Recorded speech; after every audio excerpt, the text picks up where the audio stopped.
Musical Talk, the UK independent musical theatre podcast.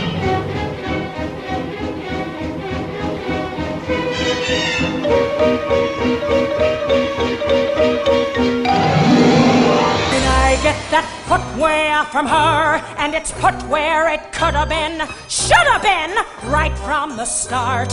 My power will grow, it will blossom and flow through the world, through the years, and straight to my heart. And now, you, my monkeys, my darlings, yes, it is time at long last for you to do your work. Off you go and mop up the mess. I want that little girl and her mangy little dog. But most of all, I want my slippers! Hello, my pretty, and welcome to this week's episode of Musical Talk. I'm Nick Hudson. The voice you heard in this week's opening belonged to the wonderful Hannah Waddingham, who is currently starring as the Wicked Witch of the West in The Wonderful Wizard of Oz at the world-famous London Palladium. As we promised last week, Andrew Keating and I were lucky enough to have a lovely interview with Hannah herself, so you're going to be treated to that this week. Also last week, we played some songs from a new musical playing at the Landor Theatre called Fred and Gladys, based on the story about Prince Charles falling in love with Camilla Parker Bowles. Andrew Keating and I went to see that musical, and we discussed it afterwards with the show's composer, Paul Tibby. So, we'll start with the interview with Hannah Waddingham and then go straight into the interview with Paul. Musical Talk. We're here backstage this afternoon in the world-famous London Palladium, as the announcement now goes. How cool is that? Absolutely, so you don't mistake it with any other not world-famous London Palladium. We're not backstage, we're in the newly renovated... Oh, well, the newly renovated. It's looking very gorgeous, isn't it? Beautiful, isn't it? Absolutely, absolutely. And we're here with the very lovely Hannah Waddingham. Hi! Hello. How are you doing? Musical Talk. Good, very good, very good. Loving being here. I love the Palladium. Who doesn't? Well, It's yes. magical. Especially since it's kind of hit 100 and it's had this redecoration. Yeah. And Oh, Andrew's gone for it. Look at it, it's beautiful. I mean, just as we look round, I mean, it's kind of framed, lots of beautiful frame posters are just everywhere. Which I'd quite like to steal. Obviously I won't, listeners. No, try not. I've blown my cover if I do now, haven't I? Have you recorded the thing on the BBC lately about the variety and the history of the variety? Because this is the world variety theatre. Yes.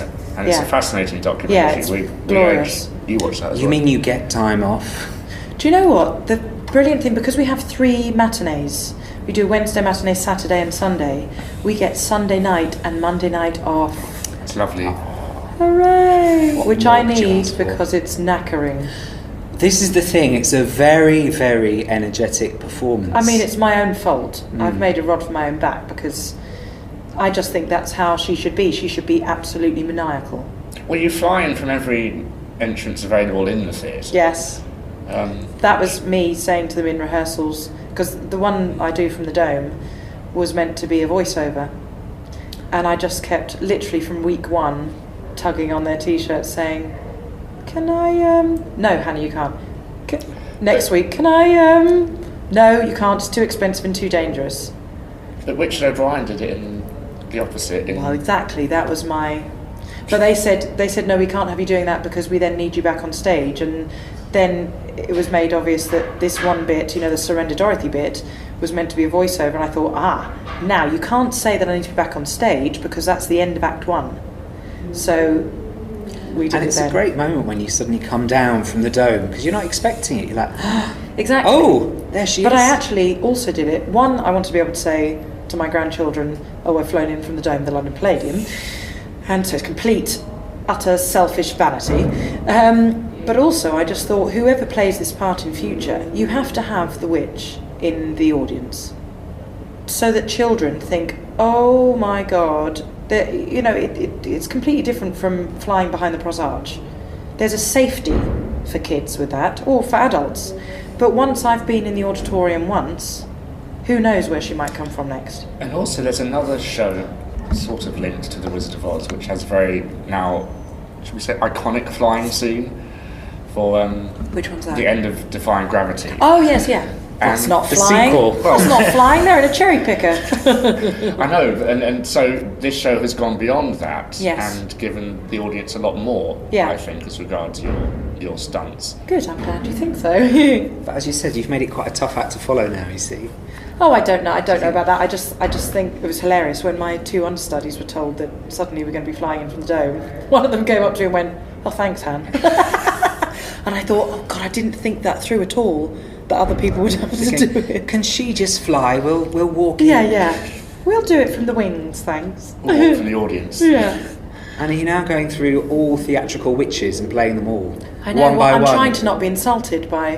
What can I say? You're going to do all three leads in Witches of I Eastwick know. East. I know. Alternate Yeah, I'm going to nights. do it like a kind of 39 steps. Just going to play every witch in musical theatre. Because the last thing we saw you in, of course, was Into the Woods at Yeah. Regent's. Have your Regent's arms Park. recovered? Again, a hugely energetic performance. I know. And they didn't tell me. I was cast back in the January last year. We started rehearsals in June. And they decided to tell me on day one of rehearsals, not giving me time to actually get fit. Tim Sheeder said, "Oh, we'd like to have you on crutches." I laughed, thinking he was joking.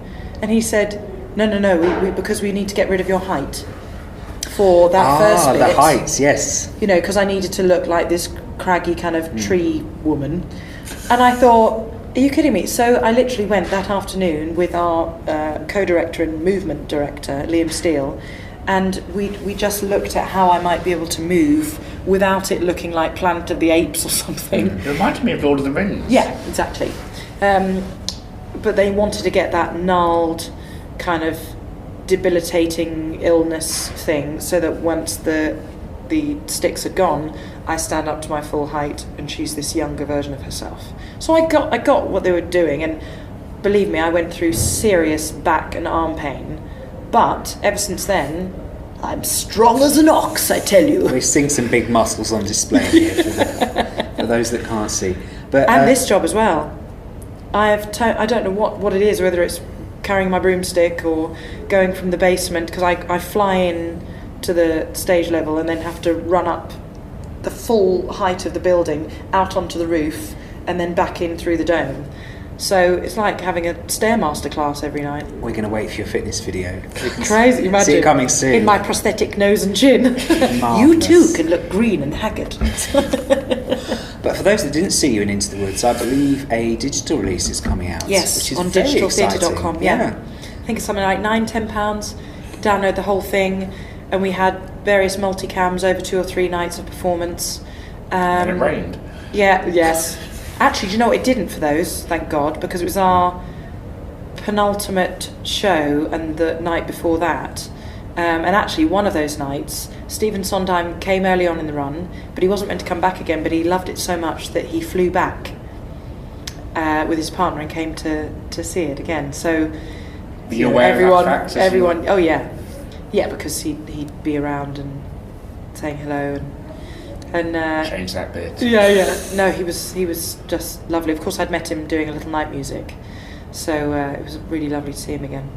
I know when we were there, I think we saw Tim Burton in the audience. And with Helen Oh, Bonham Carter, yes. we were like, Film. is it film? I know. Film. I know. And actually, as soon as I came out, I did that first, the greens rap. Came out, looked up, and I thought, I mean, let me tell you, as an actor, you'd think of plenty of things while you're saying your lines. People who say they don't, they're lying. It's a fact. If you're in a long run of something, your brain does think, oh, shall I get 2 sweet potatoes at the supermarket or 4? greens. Yeah, exactly. But I looked up, first person I see, I thought, gosh, that looks like Tim Burton. Then I looked up again and thought, oh my God, it is. Oh, and there's Helen Bonham Carter. Oh, and there's their children. And there's Helen Bonham Carter's mother. And I just thought, wow. And then my brain was going, are they doing a film? Are they going to, who are they going to They haven't use? asked me. Yeah. Now in Oz, though, again, you get to steal the show with your big number, which is one of the Oh, thank new you. songs with Andrew Lloyd Webber The and Red Tim Shoes Rice. Blues. Absolutely, yes. Although I wanted it to be called You're Welcome, My Pretty. Well, I do have to say, Nick has been moaning. Well, it's not blues. You can't call it blues, but it's because it sounds right, Nick. That's why Red Shoes Blues. No, see, But they're not blues. No, I'm jury's out on that for me. Because I read about it after. Because She's not sad or depressed or anything. She's saying, they're coming here without me even having to try and do anything. They are coming to me. And so that's why she has this party celebration thing of thinking, my God, you just made it so easy for me, you stupid little girl. Now, do you agree that no one is... There are no goodies or baddies, people just have different wants? Absolutely, and that's what I tried to get hold of in Into the Woods as well. They call her the witch, but she's not actually a witch. They call her that. She's a wronged woman, in my eyes. And I think with this, she just thinks, well, hold on a minute. I was meant to have those shoes in the first place. They're my birthright, and my sister got them. Now they're not on my sister's feet. It's to add insult to injury. It's not even somebody in my family. It's some little girl that's come along and they're on her feet. So that's why I try in Munchkinland to, as soon as I come out of the floor, she's straight on the subject. It's not, oh my miserum, where's my sister gone? It's, right, who killed my sister? Where have those shoes gone? I'm having those shoes now. And that's the want all the way through. She doesn't care who's in her way, that is what I want. Because our favourite lyric in the whole piece has to be, she's... Prissy, she's clueless and I want her shoeless. Brilliant. Isn't that brilliant? Absolutely. That line, I think I spoke to, when Tim came into the rehearsal, I went up to him and I think I gave him a great big smacker on the cheeks. I just thought, that's so witty, but still respectful to... It's very Tim Rice. The piece. Exactly, but it's the marriage of the two worlds. And actually, I think, particularly this song, it does make you wonder why I wasn't in the film. And that's great testament to Tim and Andrew. It replaces the Jitterbug, doesn't it? Yes. Which isn't a song not many people know. Yeah, because it was removed from the original. Yeah. One of the, well, not problems with the film, but it's always odd that you always think the witch is in it more than she actually is. Oh, she's hardly in it at all. Yeah, and then when you watch it again, you're thinking, oh. And actually in the book, she's in it even less. When I read the book, I purposely read, because I know the film inside out from when I was younger, I purposely read the book first before I re-looked at the film. Because I think sometimes you can look at visual things and it slightly hinders you because you start doing an impression, and I didn't want to get into that. So I tried to take, like, I don't know whether you noticed, but I got the costume department, the props department rather, to make me a long silver whistle that I wear as Miss Gulch. So I have the retractable pince-nez, which is from the film. You know, when she looks at the dog and then pings it back. Yeah. I have that on my jacket, but I also have the silver whistle, which is actually what the witch has in the book to summon the crows and the bees to attack the companions. And even though I never blow it, I wanted it there as a little thing for me, as a little nod to the book. So if anybody comes to see it that know the book, they can go, look at that. Oh, we know where she's got that from. Yeah, just as a little acknowledgement of the book as much as the film. We did like the fact that all the male characters hang... the farmhands, you can see in their costumes, kind of clear reflection. reflection. Isn't it brilliant? One has a little tail hanging. Yeah, that was That's David best Ganley bit. said, can you make sure that my cardigan has it attached and hanging down? But Jeremy Sams, our director, has been brilliant with things like that. You know, when Hickory comes on, who then plays the Tin Man, lovely Edward Baker Jr. He says, oh, I'll fetch my oil can. But when Uncle Henry says, oh, some damn fool's locked the storm cellar, he goes, okay, Mr. Gale, I'll use my axe. And just little things that ignite it. And the lion saying that he's scared, you know, that Zeke saying that he's scared, and then the guy who plays the Scarecrow, Paul Keating, as playing Hunk, he comes in and they say, have you locked up the horses? Oh, well, yeah, I tried to. And then, of course, he refers to that as the Scarecrow. So it's brilliant the way all these things that Dorothy hears. And I don't know whether you noticed, but on the set of Kansas, there's a broomstick there, there's a bucket of water, there's faded poppies in her wallpaper. There's a monkey. Now you say it, yes. There's a monkey down by her, at the other side of her bedroom. There's the chest of drawers, and it has a monkey doll next to it. A really creepy. You know, when you're little and you think, I don't like that doll, it's looking at me and winking. They've got this creepy monkey doll like the Phantom thing. Yeah, exactly. So Jeremy Sams has been really clever, just planting seeds. And also, I think what's clever is Professor Marvel's song, The Wonders of the World. There are so many references in that she then takes in to her dream. It's almost, this brings me on to a non-musical thing which I mentioned briefly, but you mentioned all those sort of planting, it's very Agatha Christie-esque, and I was delighted to see you in... Yes, The Mirror Cracked. I absolutely loved that. With my favourite bedtime story reader, Martin Jarvis.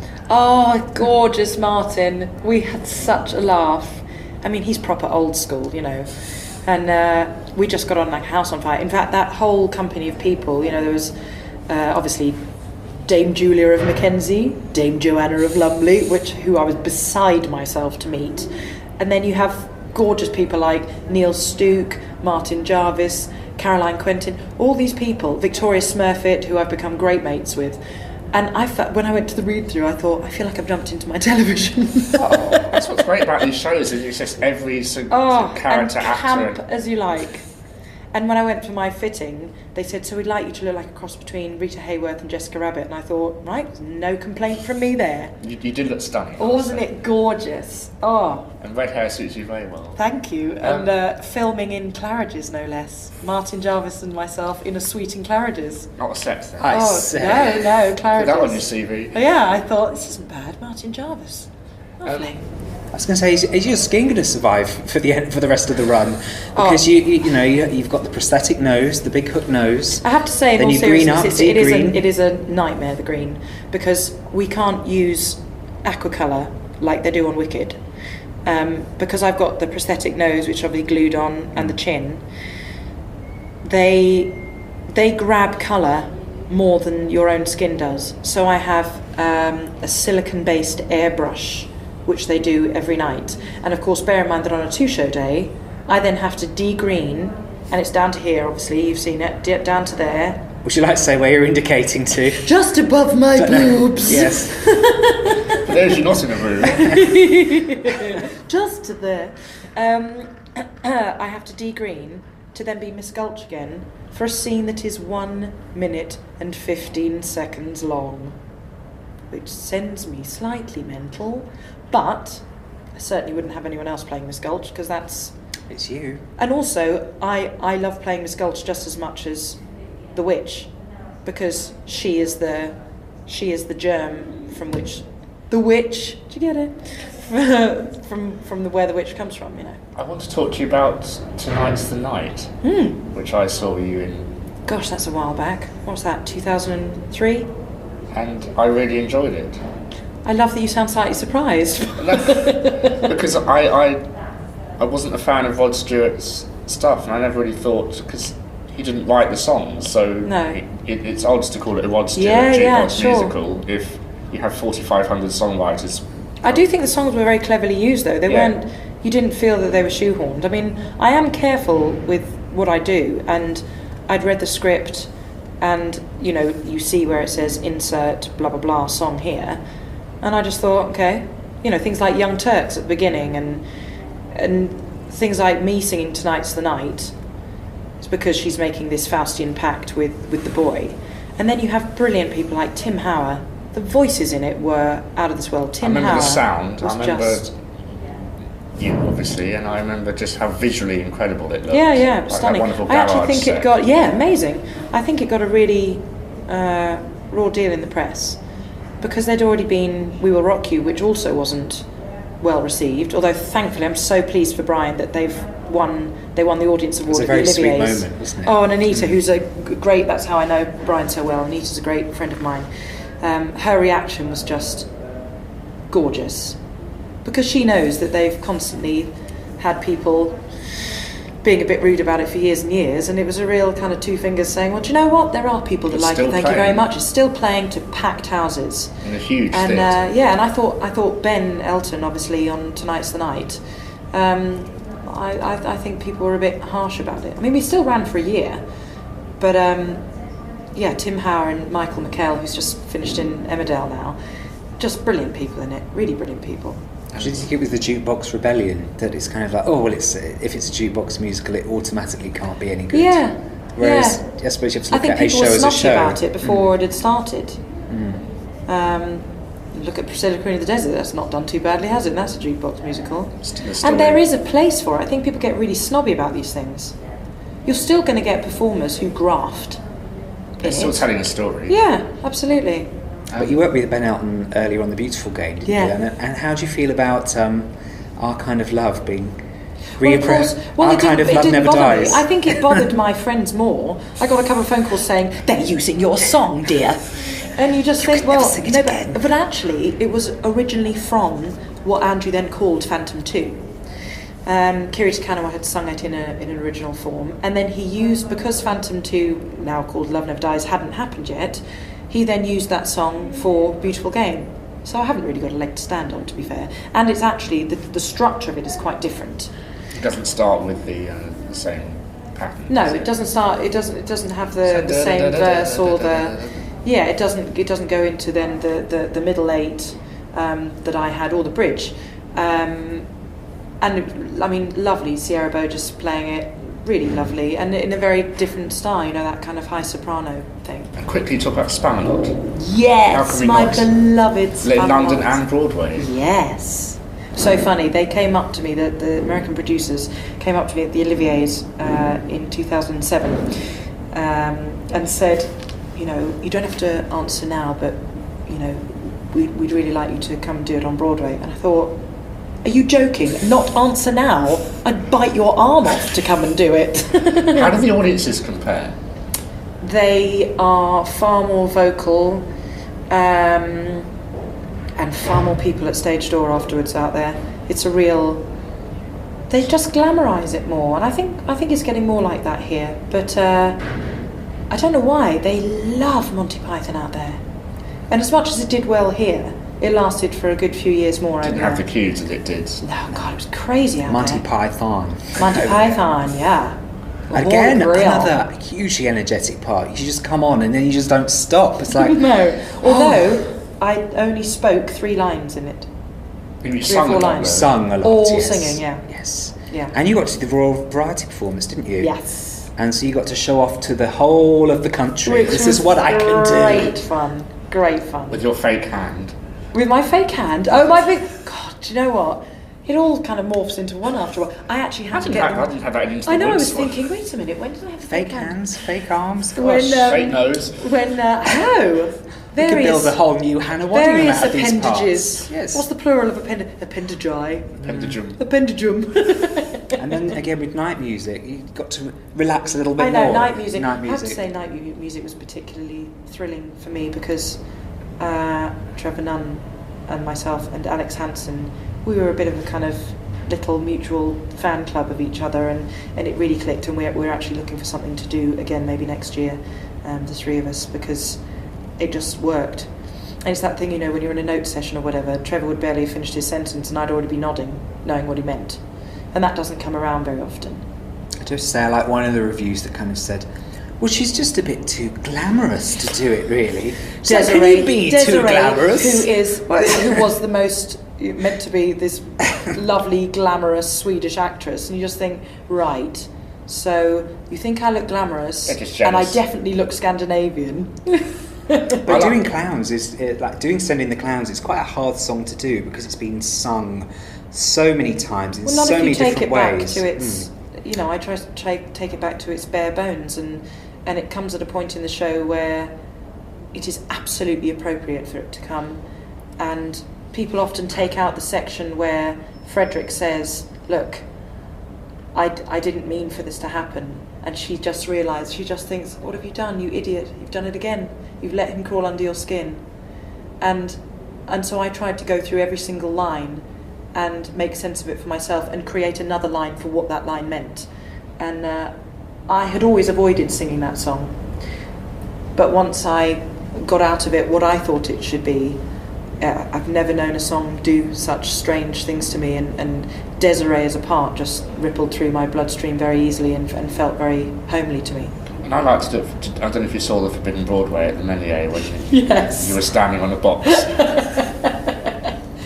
Oh my God, that was brilliant. People said, oh God, don't go and see that. And I thought, you're joking, that's massively flattering for them to do Invitation that. is a Yeah, serious of course form. it is. Of course it is. Well, we better let you go and green up on that note, hadn't we? It's very lovely to meet you, boys. Thank you very much. You. Careful what you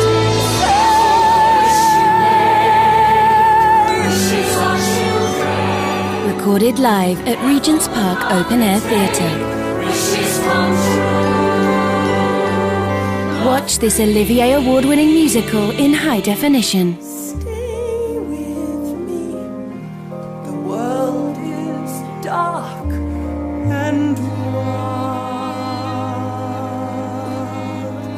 Agony is real, though it's different for each. Always 10 steps behind, always 10 feet below, and she's just out of reach.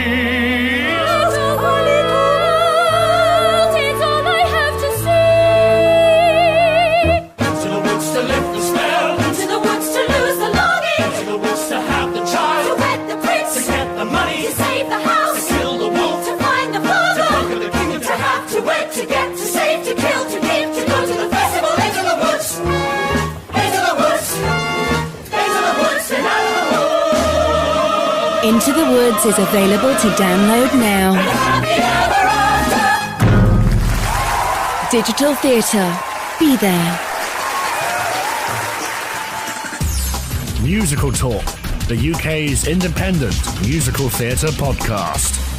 Well, we've just finished watching Fred and Gladys, and we're here with the writer. Hello, A Paul. co-writer. Co-writer, Yes. yes. And second night, That's right, yeah. not in the tower so far. No. Well, we haven't had any official response yet from the higher echelons of society. No, nothing's come They've back not to us come. there. No servants in yet. We're Nothing. we're hoping that with the general feel of it is not too offensive, but I don't think they'll be coming along in person. Well, this is the thing, because Andrew's mentioned Princess Diana the musical, which is done. How would you describe that, Andrew? From what I've heard, I think they play it straight, and I've never quite figured out whether It's ironically playing it straight or whether it's just a kind of an actual heartfelt tribute. It's one of those things, isn't it, where the circle of irony goes around and almost meets seriousness the other side with that one. I'm not sure. Is that the same one as Princess Diana, A Smile to Warm a Million Hearts, or something like that? There was I don't something know. like It's that. got a song in it where they sing of Charles. He's a man. He's such a man. What's interesting about the score for this show is it's 90% jazz, isn't it? Yes, there's jazz, bits of jazz and swing, and then bits of English music all thrown in, and sort of concert party music. I suppose it's the sort of more English side of it. It's quite good at representing the stage traditions of the royal family, and then as Charles develops his affection for Camilla, he finds his inner Frank Sinatra, as it were. So you can kind of bring out a bit more of the dotted rhythms.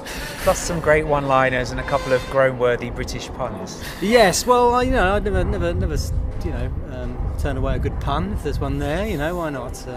So obviously your timing is great with the royal wedding just coming up, Yes. but presumably it's been in gestation for a long period. It has, so yes. What started things off for you? Well, it's just really thinking what a fantastic love story this is. I think it will be remembered as one of the great love stories. So Great we thought soap we'd- operas yeah, it talks yes. about in the show. Yes, but we thought we'd get in there first. I think it will be remembered in years to come as the man who had the beautiful young bride, but really was in love all the time with what, by the time The he ugly was married, stepsister. an ordinary middle-aged woman. I mean, she's thought of as the ugly old witch, but she's not. She's just an ordinary person. They're an ordinary middle-aged couple who, in normal circumstances, would have been together and nobody would have minded. And the irony is, of course, now they are together, and we've all sort of got used to the idea.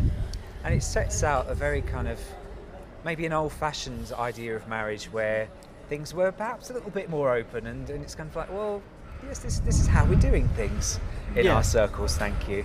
Yes, well, I think there was a lot of acceptance behind the scenes of adultery, but as long as it wasn't, out in the open. I think Not we're in much front of more the horses. Yeah, exactly. And I think we're a much more open society now. But the irony is, we went through this awful kind of convulsion of scandal before we had to come out the other side where we are now. And one thing I liked about this show is it didn't make a big deal of Diana's death. It was, Diana was sort of shoved to the side throughout most of it, which was made a nice change. We wanted to concentrate on the story of Charles and Camilla. We didn't want to leave Diana out of it because she's very much a part of it, but it was very much focusing on their story and how they interplayed together. And of course we couldn't resist having Diana and Camilla having a scene and a number together. The dynasty moment. Yes.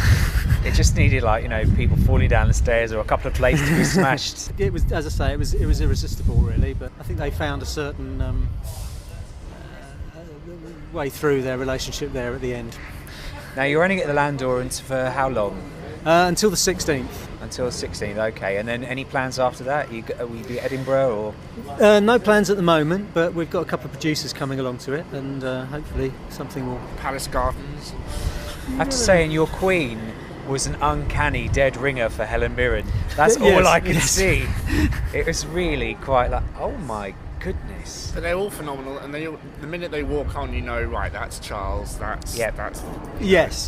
There's no point pretending. They all walk on as members of the crowd at the royal wedding, but there's really no point in us disguising who they are. And it's a little moment for everyone to look and say, "Oh, I see. That's him. That's her." And would you like the production to grow? I mean, are you still making changes to the score tonight? Will it be different tomorrow? Do you want to have a bigger production? Only unintentional changes to the score, but here and there. But it's. I mean, we think we've got it in a good state at the moment. But if it went on anywhere else, then obviously there's time for revising. Musical's never written, only rewritten. Sorry? A musical is never written, only rewritten. Exactly, yeah. So yes, there's always room for changes and improvements. But you'll be doing the sequel, the William and Kate saga. I think see how it turns out first. I would say, surely. I think I've said all I want to say about royal affairs for the time being. What about Fergie? Come on, you're Camilla again. See, a bit of a dead ringer for the Duchess of York. There, she could double up, couldn't she? Yes. I suppose we could use the same cast, and it's a couple of years on. Yes, a couple of years on. It doesn't bear thinking about, does it? No. Do you not think Fergie exclamation mark? There's something there. It's got toe sucking. It's got helicopters. It's got Yes, I think sailors. Well, it's yeah. Well, I think probably Cameron McIntosh has probably got something in development even now. Fergie Blue Eyes. Yes. Well, are you influenced by Lionel Bart at all as a writer?